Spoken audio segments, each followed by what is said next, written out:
Setelah memasuki gapura, Pak Sasmita yang ada di depan, yang waktu itu beliau bawa senter, langsung putar balik. Waktu itu Pak Paijo kaget, "Loh kenapa Sas?" "Lah itu kamu lihat, itu menurutmu apa?" Pak Paijo nengok gini, ternyata yang dilihat Pak Paijo ini makam. Dan sebelum Pak Sasmita ini minum teh itu, beliau ini mencium aroma wewangian yang aneh. Dan begitu diingat-ingat lagi oleh Pak Sasmita, ini kan wangi serimpi, minyak wangi yang biasanya digunakan untuk orang mati itu. Ternyata petani ini bilang, itu sudah biasa. Banyak orang yang tersesat di sana itu. Itu bukan rumah sebenarnya.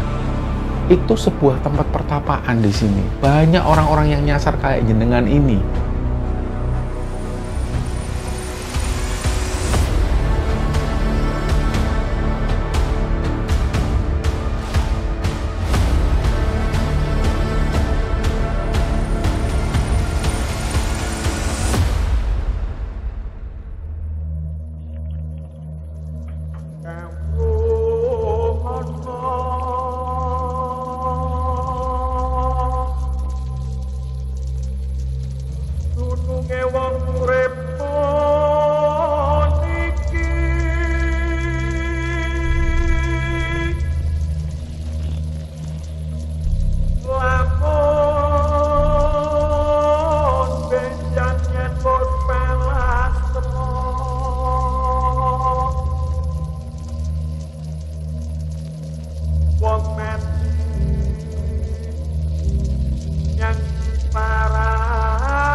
Bismillahirrahmanirrahim. Assalamualaikum warahmatullahi wabarakatuh. Sobat Kembara Sunyi dimanapun berada, pada kesempatan kali ini kami akan membagikan cerita yang dikirim oleh Sobat Kembara yang bernama Firka Fitria yang asalnya dari Ponorogo, Jawa Timur. Sebelum kita masuk ke ceritanya, untuk teman-teman yang nonton tayangan ini dan belum subscribe, jangan lupa untuk subscribe lebih dulu agar channel Kembara Sunyi ini lebih berkembang lagi dan kami lebih bersemangat lagi dalam membuat konten-konten terbaru di Kembara Sunyi. Dan untuk teman-teman yang telah mendukung kami sejauh ini, kami mengucapkan terima kasih banyak. Semoga amal kebaikan teman-teman dibalas kebaikan berlipat oleh Allah Subhanahu wa Ta'ala.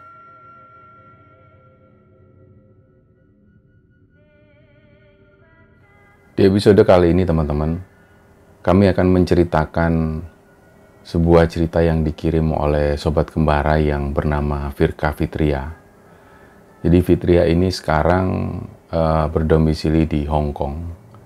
Dan dia ingin menceritakan kejadian yang pernah dialami oleh ayahnya sendiri. Kejadian ini pernah terjadi di sekitaran tahun 90-an, di mana waktu itu Fitria ini masih duduk di bangku SMP. Nah, dia sering waktu itu dapat cerita dari ayahnya. Beliau itu adalah seorang tukang instalasi listrik. Beliau punya CV dan bekerja dengan teman-temannya. Karena waktu itu kita tahu banyak sekali desa-desa pelosok itu yang belum teraliri listrik. Nah, disinilah tugas dari ayahnya Fitria yang bernama Pak Sasmita dan juga beberapa orang temannya. Ada waktu itu salah satu teman dari Pak Sasmita ini yang namanya Pak Paijo. Beliau yang sering menemani Pak Sasmita kemanapun Pak Sasmita ini pergi. Nah, biasanya ketika ada informasi sebuah rumah yang mau memasang listrik, biasanya Pak Sasmita beserta Pak Paijo ini mendatangi lokasi itu lebih dulu. Istilahnya mereka harus survei lebih dulu dan mereka melihat kondisi dan situasi yang ada di sana. Biasanya itu dilakukan 1 hari sebelum pemasangan atau sebelum instalasi listrik ini. Nah, bicara soal listrik, dulunya kita tahu bahwa listrik ini pernah dikuasai oleh Belanda. Di tahun 1900-an, lebih tepatnya di tahun 1909 itu, Belanda pernah mendirikan perusahaan listrik yang disingkat dengan istilah ANIM, A-N-I-E-M. Ini semua adalah bahasa Belanda. Mereka mendirikan perusahaan listrik itu dan pusatnya ada di Amsterdam. Nah, waktu itu perusahaan Anim ini berdiri di Surabaya tahun 1909, dan setelah adanya perusahaan listrik ini muncullah ide-ide baru. Waktu itu di tahun 1910, jadi 1 tahun setelah berdirinya perusahaan listrik ini, di Surabaya itu akhirnya ada sebuah moda transportasi yang bernama tram listrik. Akhirnya dari situ banyak sekali ide-ide yang berkembang dengan adanya listrik yang masuk di Nusantara waktu itu. Jadi sampai hari ini kalau kita melihat di beberapa jalan di daerah Surabaya itu masih kita temukan rel untuk jalannya tram listrik ini. Dan dulu sempat terkenal sekali moda transportasi ini. Nah, berjalannya waktu, di sekitaran tahun 1942, Belanda ini menyerah kepada Jepang. Jepang masuk di Nusantara dan kemudian menguasai semua aset-aset yang dimiliki oleh Belanda.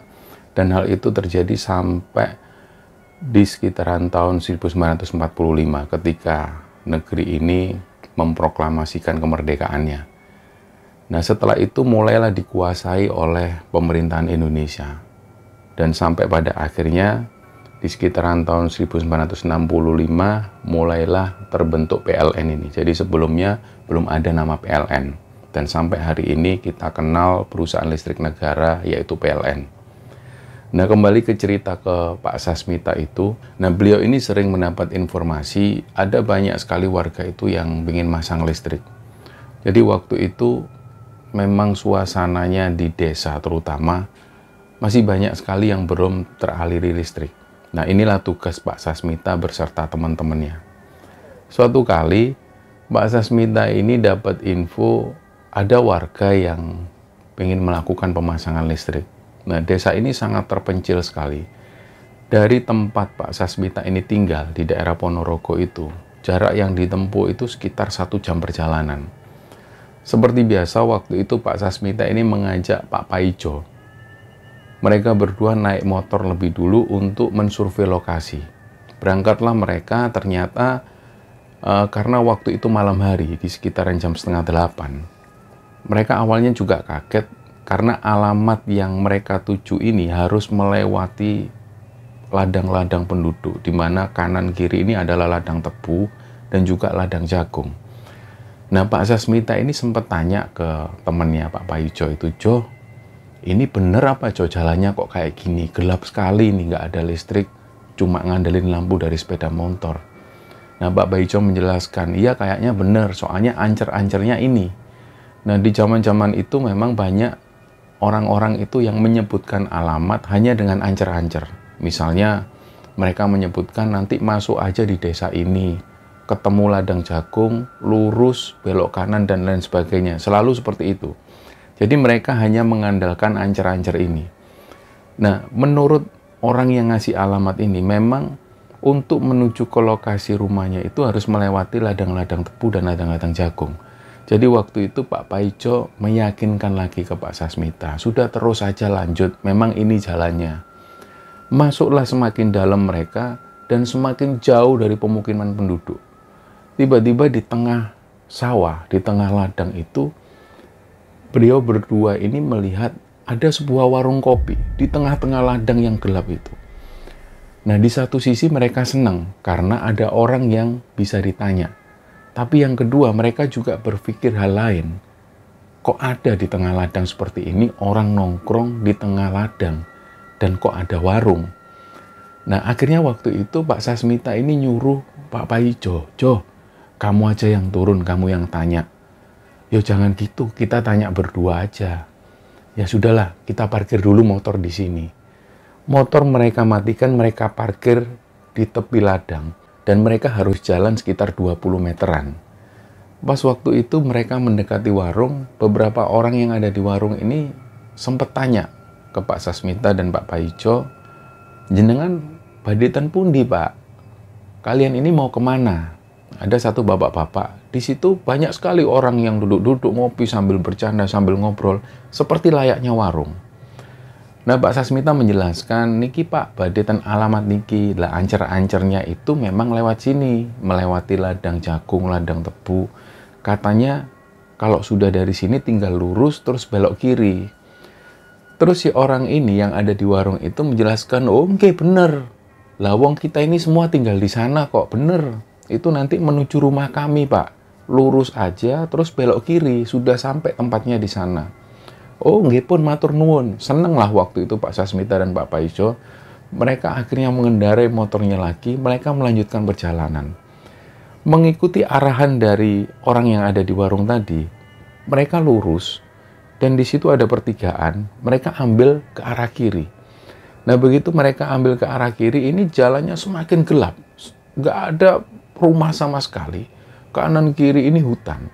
Yang tadinya cuma ladang jagung dan ladang tebu, tiba-tiba berubah menjadi pepohonan-pepohonan yang agak besar. Setelah sampai di sana, mereka melihat ada gapura. Nah gapura inilah yang ada di pikiran mereka. Nah ini sudah sampai kampungnya. Nah pas Pak Sasmita ini turun dari sepeda motor, begitupun diikuti oleh Pak Paijo, mereka masih saling ngobrol. Jo, kok kayaknya ada yang aneh ya Jo? Kenapa Sas? Lah ini kok kayaknya di dalam itu gelap banget. Lah Pak Paijo dengan entengnya bilang, ya wajar memang mereka ini nggak ada listrik. Nah Pak Sasmita masih bertanya-tanya, ya meskipun nggak ada listrik, paling nggak ada penerangan apa kayak lampu minyak seperti layaknya desa-desa lain. Kok ini gelap banget? Ya sudahlah Sas, kita pastikan aja kita lihat, kita tanya apakah ada orang di desa ini. Lawang tadi di warung itu kan juga penduduk sini. Sudahlah kita masuk aja dulu. Mereka akhirnya memasuki gapura itu. Setelah memasuki gapura, Pak Sasmita yang ada di depan, yang waktu itu beliau bawa senter, langsung putar balik. Waktu itu Pak Paijo kaget, loh kenapa Sas? Lah itu kamu lihat, itu menurutmu apa? Pak Paijo nengok gini, ternyata yang dilihat Pak Paijo, ini makam. Banyak sekali batu nisan yang ada di sana. Terus Pak Sasmita ini dengan santai, beliau waktu itu nggak takut, beliau cuma ngomong ke Pak Paijo itu dengan tenang sekali. Dan diselingi candaan-candaan. Ya sudah sekarang kamu install itu listriknya orang-orang ini. Coba kamu ke sana. Setuju kalau gitu kita balik aja Jo. Ya sudah, masa kita mau masang instalasi orang-orang mati. Nah, mereka berdua akhirnya naik sepeda motor. Dalam perjalanan kembali itu, Pak Sasmita dan Pak Paijo itu sempat mengumpat orang-orang yang ada di warung. Itu orang-orang warung itu guyonnya terlalu berlebihan. Masa kita diarahkan ke pemakaman? Nanti kalau lewat Jo, kita turun lagi Jo. Kita umpat orang-orang itu yang ada di warung. Nah Pak Sasmita ini diem. Begitu sampai di pertigaan, mereka semakin kaget bahwa tadi yang mereka lihat ada warung di sana, ini nggak ada apa-apapun kecuali parit dengan ukuran besar yang memisahkan antara ladang jagung dan juga ladang tebu. Disitulah mereka semakin merinding dan akhirnya Pak Paijo bilang ke Pak Sasmita, wes Sas, kita balik aja lah. Ini nggak bener ini semua. Akhirnya mereka pun kembali ke kantor dan setelah itu mereka kembali ke rumah masing-masing. Nah keesokan harinya mereka masih membicarakan hal itu. Seolah-olah mereka ini nggak percaya bahwa mereka itu sudah memasuki dimensi lain. Nah berbulan-bulan kemudian, sampai kira-kira hampir sekitar 8 bulanan setelah kejadian itu, di masa-masa itu mereka ini nggak pernah mengalami kejadian aneh lagi. Semua berjalan normal dan apa adanya. Nah tiba-tiba pada suatu saat Pak Sasmita ini lagi mengerjakan instalasi listrik di sebuah desa. Jadi waktu itu beliau bekerja sampai sekitar jam 6 maghrib. Setelah maghrib itu beliau pun pulang kembali ke rumah. Ternyata begitu sampai rumah, istri Pak Sasmita ini keluar. Beliau langsung bilang ke Pak Sasmita, Pak, tadi ada yang nunggu jenengan, ada yang nunggu Bapak, sampai sekitar 1 jam lebih. Loh siapa Bu? Bapak-bapak usianya ya 60 tahunan. Beliau datang ke sini ini, beliau pengen di rumahnya itu dipasang listrik. Jadi Bapak disuruh ke sana. Loh Ibu tahu alamat rumahnya? Lah ini orangnya bilang, pokoknya tetengernya dari tempat kita itu sekitar 20 kiloan lah Pak. Terus nanti Bapak akan ketemu desa, nggak jauh dari desa itu, rumah si bapak-bapak ini banyak sekali pohon kelampis irengnya. Oh ya wes lah, Kalau gitu besok aja aku ke sana. Akhirnya Pak Sasmita waktu itu istirahat, beliau mandi, makan, dan lain sebagainya. Dan di sekitaran jam 7 lebih, Pak Sasmita ini kepikiran, apa tak survei sekarang aja ya? Wong namanya juga survei, baru instalasi listriknya keesokan harinya. Karena Pak Sasmita ini sadar, keesokan harinya itu beliau punya jadwal yang padat sekali. Jadi dia nggak mau kehilangan kesempatan itu. Akhirnya setelah beliau makan, beliau pamit ke istrinya, "Bu, tadi itu orangnya gimana? Namanya siapa?" Tadi beliau itu menyebutkan namanya Pak Is gitu aja. Orangnya agak gemuk. Beliau rambutnya sudah putih semua. Pokoknya Bapak sesuai ancer-ancer tadi lah. 20 km dari sini nanti Bapak ketemu desa ini, dan nanti di sana itu rumah beliau itu banyak pohon kelampis irengnya. Wes itu tok tetengernya. Nanti Bapak kesana aja nemui Pak Is. Ya sudah kalau gitu. Jadi waktu itu Pak Sas ini langsung menjemput Pak Paijo, rekannya itu. Begitu sampai di rumah Pak Paijo juga kaget. Waktu itu beliau lagi nyantai ngerokok di depan rumahnya. Melihat Pak Sasmita ini datang, Pak Paijo mengira awalnya Pak Sasmita ini cuma nongkrong di rumah Pak Paijo. Ternyata Pak Sasmita sudah bawa perlengkapan semua dalam tas itu. Pak Paijo kaget loh, mau kemana lagi Sas? Malam-malam gini. Jo, ini sorry Jo. Tiba-tiba ada orderan mendadak, kita harus survei ke rumah orang ini. Ya wes ayo, besok soalnya jadwalnya padat. Ya sudah ayo sekarang aja. Pak Paijo pun langsung ikut, mereka naik motor bareng. Dalam tengah-tengah perjalanan, sekitar 10 km perjalanan, Pak Paijo ini mulai mengeluh. Sas, kok gak nyampe-nyampe Sas? Jangan-jangan kayak kejadiannya waktu itu, kita nyasar di ladang tebu, ladang jagung, ternyata itu makam. Nah Pak Sasmita sempat, "Hush, jangan ngomong gitu Jo, gak baik, sudahlah kita tetap berpikir positif. Wong kita ini niat kerja lillahi ta'ala, sudahlah kita jalani aja." Dari situ Pak Sasmita ini ingat pesan dari istrinya, bahwa rumah Pak Is itu ada di tengah-tengah hutan memang. Dan di situ nanti banyak sekali pohon-pohon kelampis ireng. Itulah rumahnya. Nah setelah melewati desa itu, beliau ini, Pak Sasmita dan Pak Paijo itu melewati persawahan. Dan nggak jauh dari sana, beliau itu melihat ada banyak sekali lampu-lampu penerangan dari minyak yang ditata rapi di depan rumah Pak Is ini. Nah, Pak Sasmita ini sudah yakin kalau, oh ini loh rumahnya. Akhirnya dari situ beliau berhenti. Ternyata di dalam rumah itu, rumah ini sangat besar sekali. Bangunannya joglo mewah. Dan di sana meskipun listrik belum masuk, banyak sekali lampu-lampu minyak ini yang ditata dengan rapi, sehingga cahaya itu bisa menerangi rumah ini dengan cantik sekali. Warnanya hangat. Nah waktu itu Pak Sasmita turun dan juga Pak Paijo, mereka mempersiapkan peralatan untuk ngukur dan lain sebagainya. Begitu beliau ini mau masuk gerbang, ada beberapa orang yang lagi duduk-duduk di sana. Langsung tanya ke Pak Sasmita dan juga Pak Paijo, "Badhe madosi sinten Pak? Mau cari siapa?" "Anu mau cari Pak Is. Katanya ini rumahnya Pak Is ya. Beliau katanya mau masang listrik." "Oh nggih. Monggo pinarak dulu, masuk aja, saya panggilkan Pak Is." Masuklah Pak Sas dan Pak Paijo ini. Beliau dipersilakan duduk di sebuah pendopo. Ternyata di dalam pendopo itu, ini malah semakin banyak sekali orang.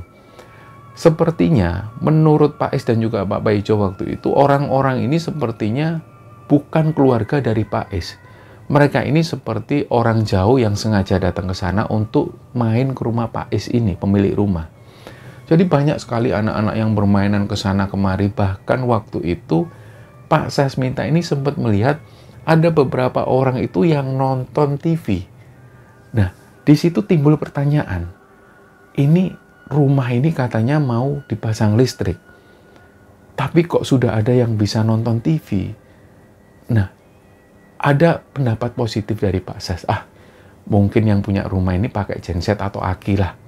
Ya sudahlah, nggak lama kemudian yang namanya Pak Is ini datang. Beliau itu orangnya sudah sepuh, sudah tua sekali, rambutnya sudah banyak yang putih, perawakannya agak gemuk, dan beliau itu murah senyum sekali, selalu senyum. Dari kejauhan itu sudah melempar senyum ke arah Pak Sasmita dan juga Pak Paijo. Akhirnya begitu beliau datang memperkenalkan, "Kulo Pak Is, saya Pak Is." "Oh nggih Pak, saya Sasmita, ini teman saya Pak Ijo, saya yang mau instalasi listrik. Ini kami mau survei dulu. Oh iya, monggo, silakan. Ini rumah saya sampai belakang sana, biar nanti diantar anak-anak. Jadi diantarlah oleh anak buah Pak Is ini, mereka jalan memasuki rumah dari Pak Is. Nah, ternyata rumah ini begitu besar. Di dalam itu masih ada banyak sekali ruangan. Dan ada ruang tengah ini yang tengahnya itu nggak ada atap. Jadi bisa kelihatan langit yang ada di luar. Pak Sasmita dan juga Pak Paijo itu benar-benar terkesan dengan rumah dari Pak Is ini. Kok ada ya orang desa tinggalnya di pelosok desa seperti ini tapi kaya luar biasa. Ini kerja apa ini orang? Nah, setelah mereka ngukur-ngukur dan lain sebagainya, ngelihat tempat-tempat yang akan dipasang listrik, beliau berdua ini akhirnya kembali ke pendopo depan. Nah, di situ sudah ada seorang perempuan yang kayaknya beliau ini adalah istri dari Pak Is. Beliau tampilannya seperti orang Jawa pada umumnya, rambutnya disanggul, dan waktu itu mereka disuguhi 2 gelas teh. Nah, yang pertama kali minum ini adalah Pak Paijo. Awalnya Pak Paijo ini pas mau minum, beliau itu mengurungkan minum. Jadi cangkir ini diletakkan lagi, terus Pak Paijo bisik-bisik ke Pak Sasmita itu. Sas, bau tehnya kok aneh, coba kamu minum. Nah, Pak Sasmita ini akhirnya ngambil cangkir, dan sebelum Pak Sasmita ini minum teh itu, beliau ini mencium aroma wewangian yang aneh. Dan begitu diingat-ingat lagi oleh Pak Sasmita, ini kan wangi serimpi, minyak wangi yang biasanya digunakan untuk orang mati itu. Nah, tentu waktu itu mereka nggak jadi minum. Cangkir ini diletakkan lagi ke meja, dan pada saat Pak Is dan juga istrinya ini kembali duduk di depan mereka, mereka bingung. Karena waktu itu Pak Is ini nyuruh mereka untuk ngicipi tehnya. Loh, ayo diminum tehnya. Oh, nggih Pak, ayo jangan sungkan-sungkan. Disinilah akhirnya mereka terpaksa minum teh ini yang aromanya itu sangat menyengat sekali dengan aroma minyak wangi serimpi, minyak wangi orang mati.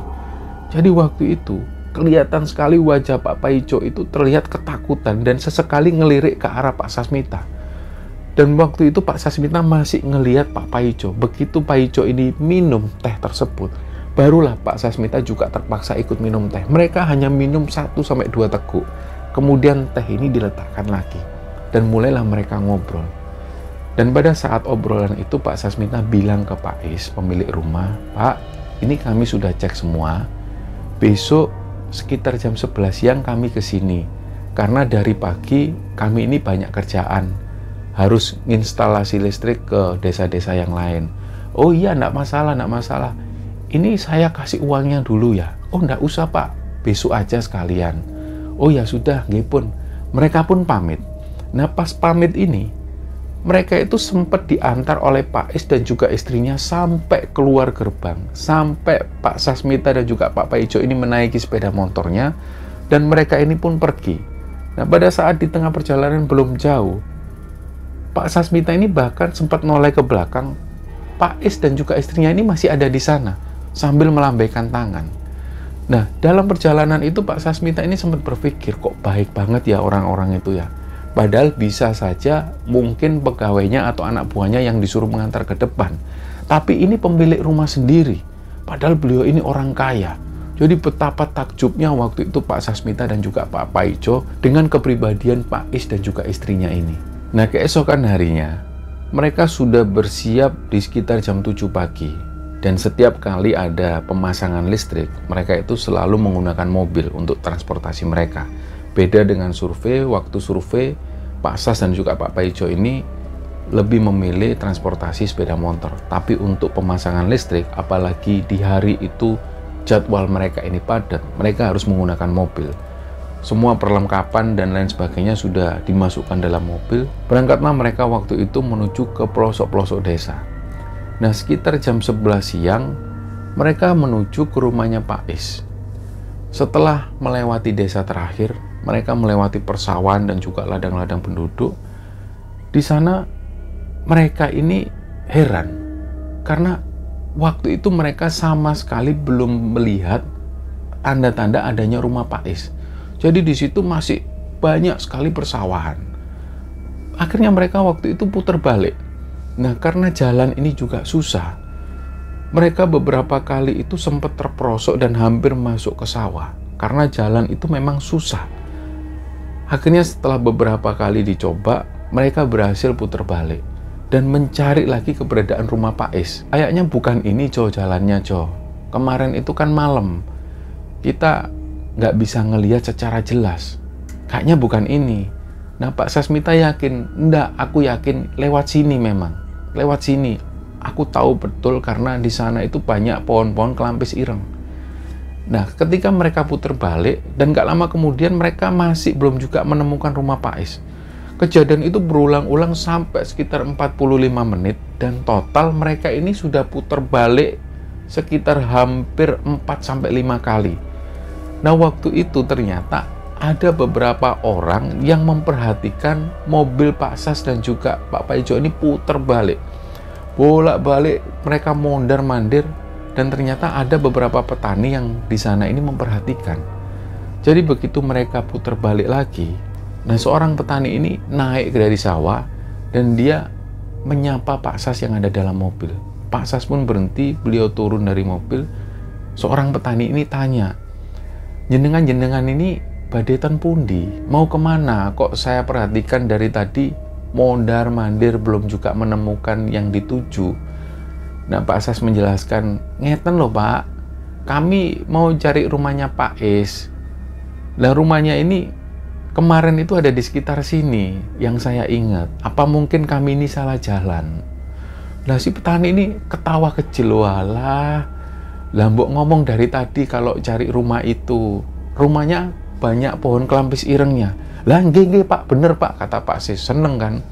Ternyata petani ini bilang, itu sudah biasa. Banyak orang yang tersesat di sana itu bukan rumah sebenarnya. Itu sebuah tempat pertapaan di sini. Banyak orang-orang yang nyasar kayak jenengan ini.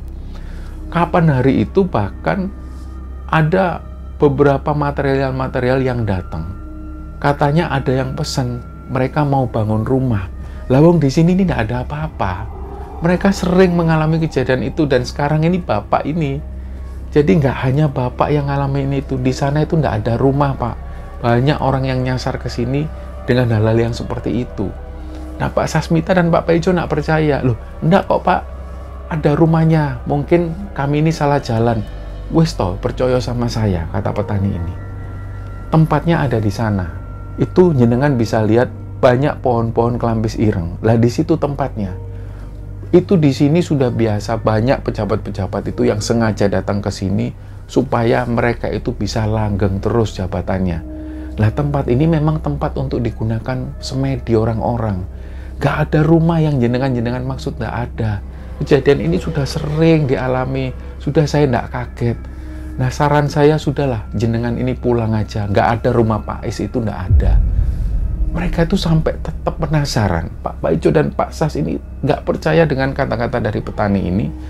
Mereka akhirnya untuk ngambil jalan tengah.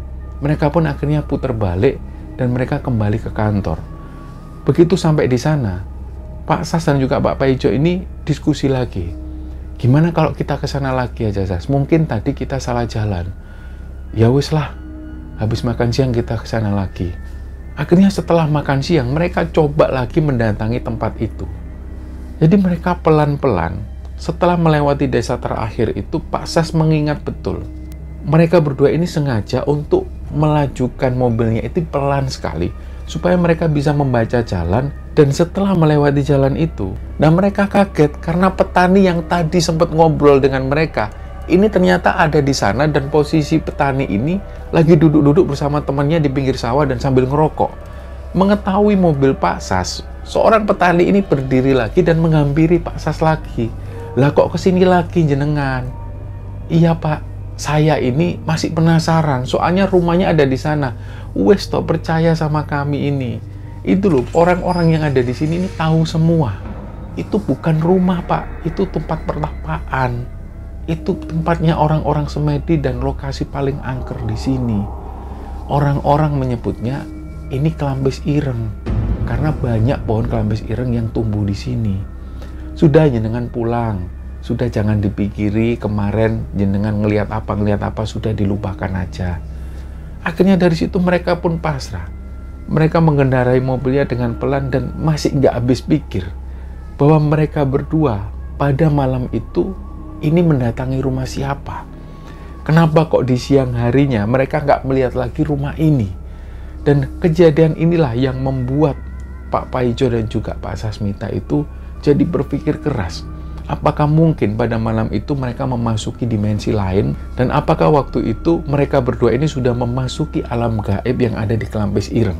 Mereka sendiri nggak tahu menahu tentang itu, tapi menurut kesimpulan dari orang-orang yang ada di sekitar, termasuk menurut petani yang dijumpai Pak Sas waktu itu, mereka meyakini bahwa Pak Sasmita dan juga Pak Paijo ini sudah memasuki dimensi lain di Kelampis Ireng. Nah, cerita inilah teman-teman yang dibagikan oleh Firka Fitria kepada Kembara Sunyi, dan semoga kisah ini bisa kita ambil hikmah dan bisa kita ambil kesimpulan di dalamnya. Mohon maaf kalau ada salah kata. Wassalamualaikum warahmatullahi wabarakatuh.